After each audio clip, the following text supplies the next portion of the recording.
Hey guys, welcome back. So in today's video, I will be showing you how you can hide this grid, as you can see right over here.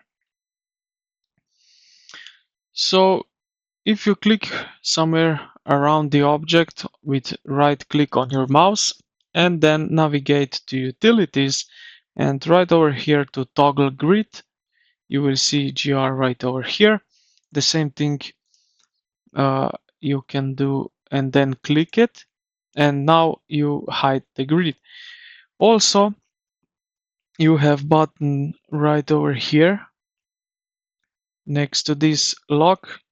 If you click it, you can hide and unhide this grid.